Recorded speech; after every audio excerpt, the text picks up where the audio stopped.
fashion and the way I present myself and what I decide and choose to wear is really important, because that's the first thing that people see when they meet you. It's the first impression that people get when they meet you. Fashion is self-expression, it's empowerment, and it's literally the costume you wear to shout to the rooftops and to the world who you are. Fashion was, in fact, rather like a painter's palette that you could dip into and go, oh, this a little bit and that a little bit, and make this part of your body smaller, like that you could consciously do that. It was huge for me. I love seeing brilliant fashion. I love seeing forward-thinking, out-of-the-box fashion. It's so clever. Fashion was always a huge part of my identity, of my expression. At the moment, I'm really into King Charles II, had all that fabulous curly long hair. It was a wig, but you know, he had all this fabulous hair. I think I want to have fabulous hair, you know. Clothing very early on for me was one of the most important places for me to play and resist and protest. My sexuality and clothing, they really were very connected. All queer people start to basically forecast who they are early on through what they're wearing. That queer and also the color and the rainbow element and that bright color, I feel like is definitely has a very LGBT kind of identity. I don't hide any of my queerness in my artwork or my t-shirts. I would wear the rainbow triangle, and not many people knew what that was, and so it was like a way of being out without being out. That was like my way of saying, you know, hi, I'm gay, and anybody else in this town? Yeah, so school, you know, for me was very repressive, but then any opportunity out of that, I would definitely use a way to express my sexuality through clothing. I always felt different, and I was always very, I was bullied anyway, so that for a start made me feel different. But I sort of escape into my own kind of fantasy world. And even as a young child, I really didn't know if I was a boy or a girl. It was something that I felt really comfortable not knowing. And what was very painful is that other people wanted me to know and wanted me to conform. I always wanted to be on the other side of the aisle, standing in the boys' department. I always wanted to be in the girls' department. And I would beg my mother at every department store we would go to the girls' department and try on their clothes. I kind of wouldn't accept what I knew in my heart. And when I started to perform, I saw myself, and I started to kind of not wear boys' clothes anymore. It was my way out to dress up, and it was my escape and my way that I got to express myself, because I was closeted, and I wasn't closeted, but it was wrong for me to be gay in this small town that I grew up in, and to my family it was wrong for me to be gay. I know I don't give a shit about what I wear and how people perceive me. I'm going to be as dramatic as I want to be, or not dramatic when I don't want to be. And that's, let people perceive it or perceive me how they want. You know, I am an openly gay man.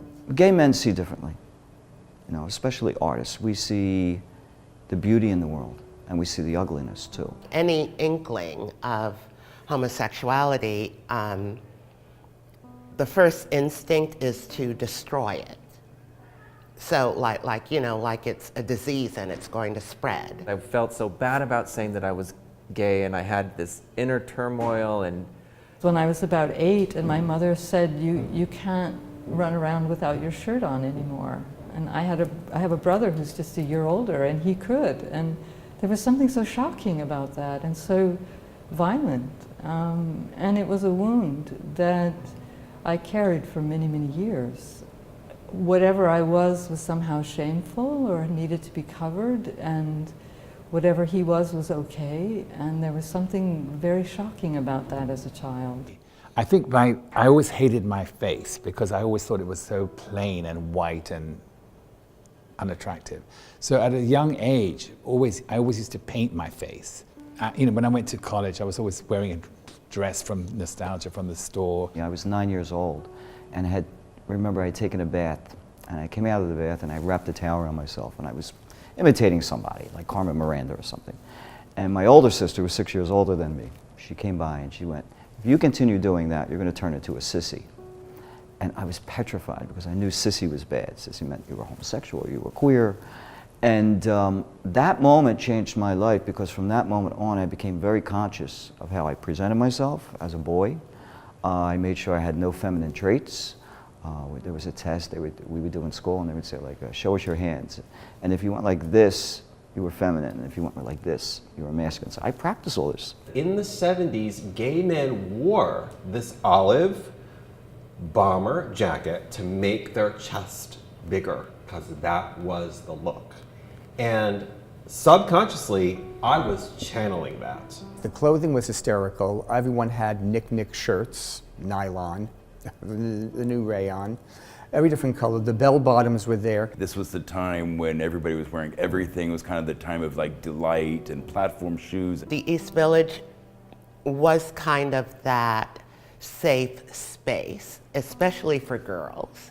Whether you were a punk or you were more a fashion girl or more underground, you know, you could express yourself and not be really judged, not be really attacked as much. We also found that the older generation didn't understand us. They didn't understand how we could be so free, how we could be so open. We could laugh, we could giggle, we could act like butch, we could act like femmes. Nobody really cared. We didn't really take into the sensibilities of the older generation. They'd been in the closet. This is terribly new for them. Many of them were scared. Many of them didn't even talk to us. They were very much aloof. They didn't want to associate with a known homosexual. See, thinking about incidents in my life, I'm going, oh yeah, AIDS was going on, and it was a disease you would die from without any kind of, you know, there was no like, gee, maybe you could get a drug. You were gonna die. So I do think that probably wanting to look really strong and masculine was something that was even more important then. What were gay men wearing before the AIDS crisis?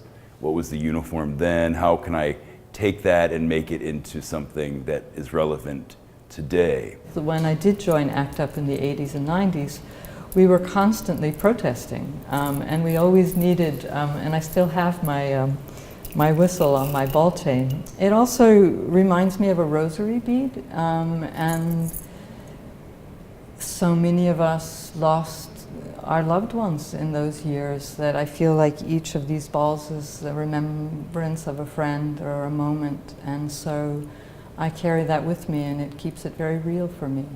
They called me Billy Donovan. Billy Donovan, a little, you know, limp in the wrist or whatever they would say. And I was going to FIT, the Fashion Institute of Technology. And ironically, as I moved up and got more attention for my work and became an artist in resident for Christian Dior, the tides turned a little bit, and people respect me now.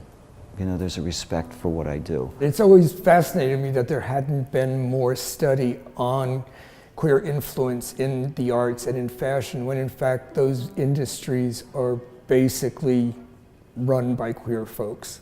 They like inspired me to really just express myself however I wanted to. There was no judgment, nobody cared. They were like, this is awesome. They want to push you to be as if you want to be. I learned later in life that you have to fight to get what you want. You have to fight even harder when you're a gay man or a gay woman. Seeing around me who runs the fashion world, and they're all like, of course, like beautiful, very rich people. I didn't really necessarily see my place in fashion. He's a bit outside the norm, like I was outside the norm and am outside the norm. And oddly, even though I didn't know him, I had a sense of pride in seeing him. So fast forward a semester later, he was on my roster as my student. And the rest, as they say, is history. And we've developed this really, really lovely relationship as student and teacher. And everything that I felt when I saw him came to light when I got to know him. And he's a brilliant designer and a wonderful person. You're gonna make me cry. Can I hug you? Thank you. That was really sweet. It just makes me feel powerful to choose how I look and to represent how I feel on the inside. Every day I get up and I don't know who I'm going to be. I don't really know what You know, I'm expanding all the time, I'm experimenting all the time, and I feel that New York and FIT are wonderful places in which to do that.